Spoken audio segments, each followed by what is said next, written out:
வணக்கம், என் பெயர் டாக்டர் புருதவான். இன்றும் நாம் இகே நெப்ரோபதி பற்றி பேசுகிறோம். இகே நெப்ரோபதி இடியோபாடிக் என்று கருதப்படுகிறது. இடியோபாடிக் என்றால் நோய் பற்றிய எந்த தகவலும் நமக்கு தெரியாது, அது ஏன் நடக்கிறது மற்றும் என்ன காரணத்திற்காக நடக்கிறது என்பது. ஆனால் 2014 ஆண்டில் கொலம்பியா பல்கலைக்கழகம் 20,000 ஐஜே நெப்ரோபதி நோயாளிகள் மீது ஒரு ஆராய்ச்சி நடத்தியது. அங்கு ஐஜே நெப்ரோபதி நடக்கும் காரணம் என்ன என்பதை அறிய முயன்றனர். ஏனெனில் அனைவருக்கும் இகே இம்யூனோகுளோபுலின் உள்ளது. ஆனால் சில மக்களுக்கு இக்கா இம்யூனோகுளோபின் காரணமாக சிறுநீரக நோய் ஏற்படுகிறது. ஐஜே நெப்ரோபதி அவர்களுக்கு ஏன் நடக்கிறது? So, they found that the connection is with your stomach. அதாவது உங்கள் உடல் மற்றும் வயிற்றின் சரியாக வேலை செய்யாதால் அது காரணமாக உள்ளது. அதனால் உங்களுக்கு இகே நெப்ரோபதி ஏற்படுகிற சந்தாதராக உள்ளது. இது பற்றிய ஆராய்ச்சி மிகப்பெரியதல்ல என்று கண்டறியப்பட்டது. விளக்கத்தில் லிங்க் உள்ளது, நீங்கள் அதை சொல்லவும் பார்க்கலாம். ஆனால் பிரச்சனை இதில் கண்டுபிடிக்கப்பட்டது. உங்கள் உடலில் காணப்பட்டது மற்றும் இது மிகவும் உண்மையான ஒரு விஷயம். இப்போது இகே நெப்ரோபதி நோயாளிகளுக்கு நாம் என்ன செய்ய வேண்டும் என்று எங்கள் பேச்சு. இதை கவனித்துக் கொள்ள வேண்டும். If we take care of our gut, it can improve our condition. So, for all the patients of IgA nephropathy who are watching this video and undergoing treatment, what should they take care of? அடுத்த மாதத்தில் அவர்கள் விரைவாக வந்து சந்திக்க வேண்டும் என்று நான் விரும்புகிறேன். ஏனென்றால் குடலில் எதுவும் இல்லாத ஐஜே நெப்ரோபதி நோயாளியை நான் எதுவும் கண்டித்தாய். நாங்கள் இதை சிறுநீரக நோயாக கருதுகிறோம். ஆனால் ஐஜே நெப்ரோபதியின் அனைத்து நோயாளிகளையும் மீண்டும் ஒரு முறை மறுமதிப்பீடு செய்ய விரும்புகிறேன். அதனால் அவர்களின் குடல் ஆரோக்கியத்தை அவர்களின் சிறுநீரக ஆரோக்கியத்துடன் தொடர்புபடுத்த முடியும். நான் ஒப்புக்கொள்கிறேன், அது குறைவாக இருக்கும், நீங்கள் வர வேண்டும். மருத்துவர் புருதவன் என்று வழிகாட்டி நடப்புகள் எந்தவொருவருக்கும் உள்ளன. நோயாளியின் கண்டுபிடிப்புகளை நான் இந்த சேனலில் பகிர்கிறேன். இப்போது கேள்வி என்னவென்றால், உங்கள் உடல் நலமுறுதியுடன் உங்கள் நோயுடன் எவ்வாறு தொடர்புபடுத்த முடியும் என்பது கேள்வி. உங்கள் உடலில் பயன்பாட்டு குறைவாக இருந்தால் நமது உடல் உறுப்புகள் அதன் ஆரோக்கியத்தை பாதிக்கும்.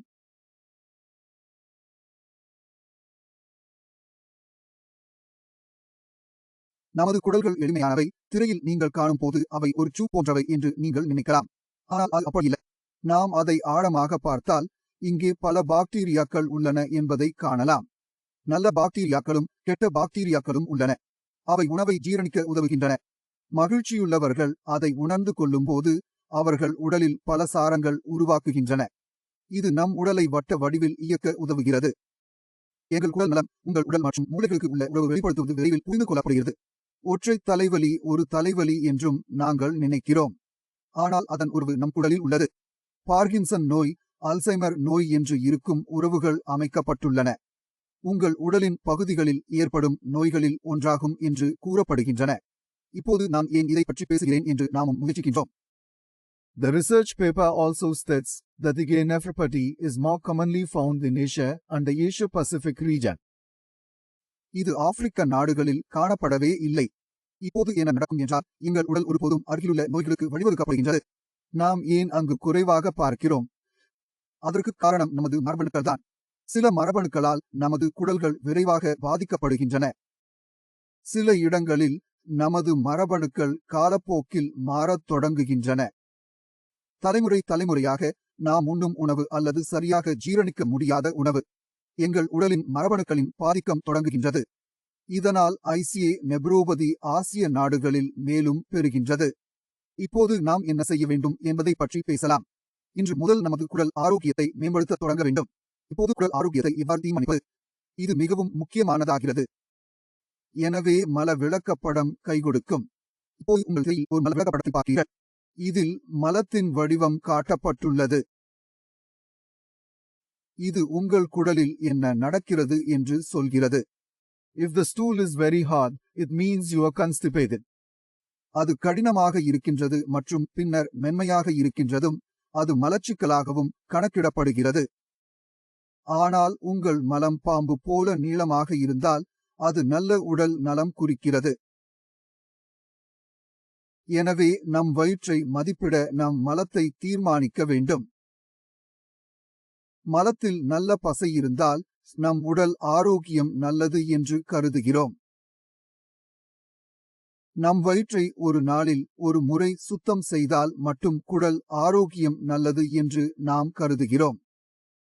இவை குடல் ஆரோக்கியத்துக்கு பற்றிய கருத்துகள் ஆகியவைகளை எடுத்துக்கொள்ளுகின்றோம். ஆயுர்வேதத்தில் குடலின் சோதனையும் சொல்லப்படுகிறது. குடல் சரியான நிலையில் இருந்தால் மற்றும் நீரில் மூடியால் மலம் நல்லது என்று நாம் கருதுகிறோம். ஆனால் மலம் தண்ணீரில் விழுகின்றதும் அது நல்லதாக கருதப்படவில்லை. இது வித்தியாசமாக இருக்கிறது என்று எனக்கு தெரியும், ஆனால் அது மிகவும் பயனுள்ளதாக இருக்கும். எனவே இது நல்லதாக கருதப்படவில்லை. மலம் பானையில் கழுவப்பட்டால் சரியாக கழுவப்படவில்லை எனில் அது நல்லதாக கருதப்படாது. உங்கள் உடல் நலம் மலத்தின் நலமில் இருக்கும் என்று நீங்கள் அறிந்து கொள்ள வேண்டும். உங்கள் வயிற்றில் பருத்தி, வலி அல்லது வாயு உள்ளனவாக இருக்கின்றனால் உங்கள் உடல் நல்ல நிலையில் இல்லை என்று கருதப்படுகின்றது. என்ன தீர்வு உள்ளது? உங்கள் குடல் ஆரோக்கியம் நல்லதாக இல்லை எனில் இயற்கை நார்ச்சத்து உதவி தேவை. இயற்கை நார்ச்சத்து எங்கே கிடைக்கும்? பழங்கள் மற்றும் காய்கறிகளிலிருந்து அதை பெறுகிறோம். பழங்கள் மற்றும் காய்கறிகளில் இருக்கும் நார்ச்சத்து இவ்வகையாக உள்ளது. ஒன்று பசையக்கூடிய நார்ச்சத்து மற்றும் மற்றொன்று பசையாகாத நார்ச்சத்து உள்ளன. ஒரு நார்ச்சத்து சாப்பிட்டால் அது முழுவதும் நன்றாக உள்ளிடப்படும். மற்ற நார்ச்சத்து கரையாதது. நாம் சாப்பிடும்போது அதை வெளியிடுகிறோம். Bix the bacteria that live in our intestines thrive on it. இந்த நார்ச்சத்து பாக்டீரியாக்களுக்கும் உணவாகும். நல்ல பாக்டீரியாக்களுக்கு வாசல் மற்றும் உணவு வழங்கப்படுகிறது. உங்கள் உணவில் பழக்கம் இல்லையெனில் உங்கள் நண்பர்களுக்கு நீங்கள் என்ன கொடுத்துள்ளீர்கள்? அவர்களுக்கு தங்குமிடம் உணவு கொடுக்கவில்லை. எனவே அவர்கள் தங்கள் பல்லுயிர் பெருக்கத்தை குறைக்கத் தொடங்குகிறார்கள். அவர்கள் அங்கு வாழ்வது கடினமாகிறது. அவர்கள் அங்கு வாழ்வது கடினமாக இருக்கும்போது மென்மையான பாக்டீரியாக்கள் இறக்கத் தொடங்குகின்றன. இது எங்கள் உடலில் உள்ள பாக்டீரியாக்களின் பல்லுயிர் வளர்ச்சியை குறைக்கிறது.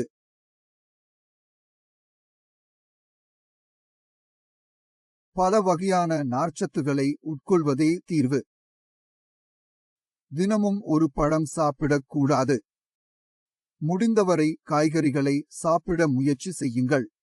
கோதுமை மட்டும் சாப்பிட வேண்டாம். சந்தையில் கிடைக்கும் அனைத்து காய்கறிகளையும் பயன்படுத்தவும். ஏனென்றால் உங்கள் பாக்டீரியாக்கள் எந்த ஃபைபரை பிடிக்கும் என்று நீங்கள் அறியாது. நாம் பல வகையான நார்ச்சத்துக்களை பழங்கள் மற்றும் காய்கறிகளின் உதவியுடன் உட்கொள்கின்றோம். உங்கள் மனதில் ஒரு தங்க விதியை வைத்திருங்கள்.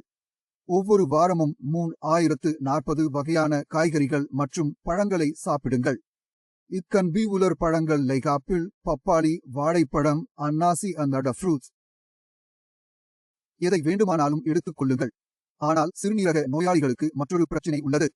சாதாரண மக்களுக்கு பழங்களை கொடுக்க முடியாது. புளித்த பழங்களை சாப்பிட வேண்டாம். உங்கள் கிட்னி நோயாளியாக இருந்தால் உங்கள் கிரியேட்டினின் அதிகம், உங்கள் யூரியா அதிகம், உங்கள் GFR குறைவாக இருக்கலாம். புளித்த பழங்களை சாப்பிட வேண்டாம். ஆனால் நீங்கள் சாப்பிடக்கூடிய அனைத்து பழங்களையும் கடையத் தொடங்குங்கள்.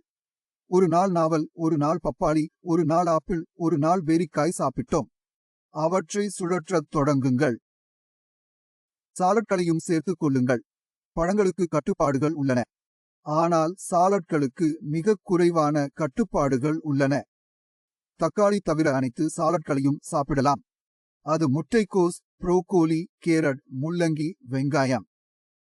நீங்கள் எல்லாவற்றையும் உட்கொள்ள முடிந்தால் பல வகையான சாலடுகளும் பழங்களும் உட்கொள்ளுங்கள். அப்போது உங்கள் உடல் ஆரோக்கியம் தானாகவே நல்லதாக இருக்கும். நீங்கள் முடிந்தவரை நார்ச்சத்து உட்கொள்ளலாம். மாவு எடுத்தால் சல்லடை போடக்கூடாது. நீங்கள் நார்ச்சத்து சேர்க்க விரும்பினால் நீங்கள் கொண்டைக்கடலை சேர்க்கலாம். சியா விதைகள் நார்ச்சத்துக்கான ஒரு நல்ல மூலமாகும். நீங்கள் சியா விதைகளை எந்த வடிவத்திலும் எடுத்துக் கொள்ளலாம். நீங்கள் ஒரு ஸ்பூன் கொண்டு எடுக்க விரும்பினால் அதை எடுக்கலாம். நீங்கள் எதையாவது புரோட்டீன் செய்கின்றீர்கள் என்றால் எதையாவது உணவு சாப்பிடும் போது அதை சாப்பிடுவதும் முடியும். இது உங்கள் குடல் ஆரோக்கியத்திற்கு நல்லது. கிட்னி பிரச்சனை தீராமல் இருக்கும்போது மற்ற பிரச்சனைகள் தீர்வு பெறுவதில்லை.